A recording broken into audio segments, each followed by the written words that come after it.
শত শত বছর ধরে শাশ্বত সত্যের মুখোমুখি এরা সবাই, কিন্তু নেই কোনো হাহাকার ভরা দীর্ঘশ্বাস। এ যেন এক চির প্রশান্তির নির্মহল। দেখো কি গভীর ঘুমে পাশাপাশি শুয়ে আছে এরা, আত্মীয় অনাত্মীয়। এখানে কে নারী কে পুরুষ সে কথা বড় নয়, বড় হলো এরা সবাই অতীত মানুষ। সত্য হলো মানুষের এই পরিণতি। আমার কথা হয়তো তোমাদের কাছে অস্বাভাবিক লাগছে। না না, আমি পাগল হইনি, আমি পাগল হইনি।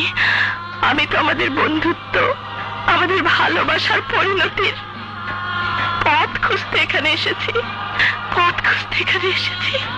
ওই গাছটিকে দেখো, কবরের শোভা হয়ে আছে, ছায়া হয়ে আছে। তেমনি নারী জীবনের শোভা হলো তার প্রেম, ছায়া হলো তার স্বামী। আমার বিশ্বাস নারী জীবনে একজন প্রকৃত বন্ধুই হতে পারে, একজন ভালো স্বামী। তোমরা দুজনেই আমার বন্ধু, তোমরা দুজনেই আমার ভালোবাসায় মোড়ানো একটি হৃদয় চাও।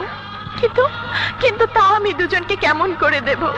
এই সমাজে একজন পুরুষ দুজন নারীকে বিয়ে করতে পারে, কিন্তু একজন নারীর দুই স্বামী আছে এমন রেওয়াজ এই সমাজে নেই। আমাকে নিয়ে তোমরা কি নতুন বিধান রচনা করতে চাও?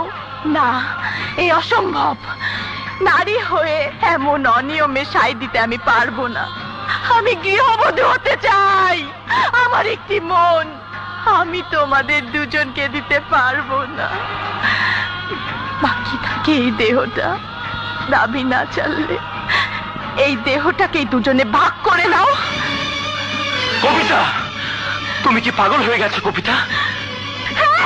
আমি পাগল হয়ে গেছি, আমি পাগল হয়ে গেছি, আমি পাগল হয়ে গেছি। দুজন পাগল প্রেমিকের পাগল করা প্রেমে আমি পাগল হয়ে গেছি। পাগল বলে উপহাস করছো, দোষ দিচ্ছ? দাও দাও দাও।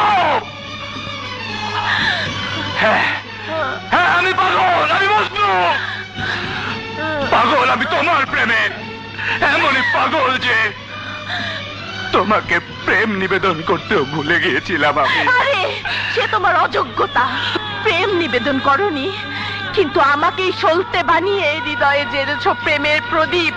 প্রদীপের আলোয় অন্ধকার দূর হয়, কিন্তু সলতে পুড়ে ছাই হয়ে যায়।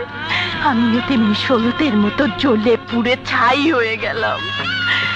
আর তুমি জয়, যখন জানতে আমাকে ঘিরেই তোমার বন্ধু প্রেমের প্রদীপ জ্বালিয়েছে, তখন সেই পোড়া সলতের গায়ে কেন নতুন করে আগুন জ্বালাতে গেলে? কেন কেন কেন কেন? কবিতা, আমি যদি জানতাম আমার ভালোবাসা তোমাকে কাঁদাবে, যদি জানতাম আমার প্রেমের আগুন তোমাকে পোড়াবে,